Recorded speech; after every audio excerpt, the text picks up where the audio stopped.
জীবনে প্রথমবার ইসকন মন্দিরে মহাপ্রভুর প্রসাদ গ্রহণ করলাম। সত্যি বলছি, এর আগে অনেকবারই যাবো ভেবে আর কোনোদিন যাওয়া হয়নি। আজকে ক্লাসের পরে 3 বান্ধবী মিলে হঠাৎ করেই প্ল্যান করলাম ইসকন মন্দিরে যাবো। আর তখন কিন্তু অনেকটাই টাইম হয়ে গিয়েছিল, প্রায় 3:30-এর কাছাকাছি। আমরা তো ভাবছিলাম যে আমরা অন্নপ্রসাদ কি পাবো, তো ভগবানের কৃপায় আমরা পেয়েও গিয়েছি। ফার্স্টে আমাদেরকে চাউমিন আর বাঁধাকপির পকোড়া দিয়েছে, তারপরে ভাত। আর এটা কি বলতো, এটা হচ্ছে পিঠে। পুরো 56 ভোগের কুপন কেটেছিলাম, তো সেখানে শাকের তরকারি ছিল, বিভিন্ন ধরনের শাকের তরকারি, মোচার তরকারি, কুমড়োর তরকারি, পনিরের তরকারি, আরও বলতে গেলে অনেক কিছুই আইটেম ছিল, অনেক কিছু নামও জানি না। তো সত্যি বলতে আমরা কিন্তু খেতেও পারিনি শেষমেশ। এরা কেউ খায়নি, সব আবার পাতে তুলে দিয়েছে, তাই আসলে এই যে ডায়েট করছে, সব আবার পাতে তুলে দিয়েছে, দেখো সব ভর্তি।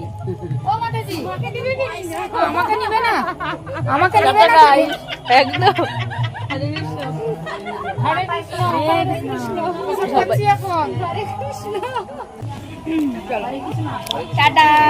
আমাদের অন্নপ্রসাদ গ্রহণের পরে আমরা চলে গিয়েছিলাম মহাপ্রভুর কাছে। মহাপ্রভু নির্ভয় ছিলেন এতক্ষণ, এরপরে ওনাকে জানানোর পালা।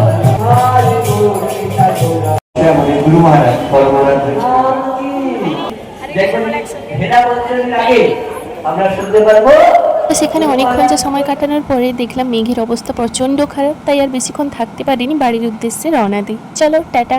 সবশেষে সবাই মিলে একবার বলে হরে কৃষ্ণ।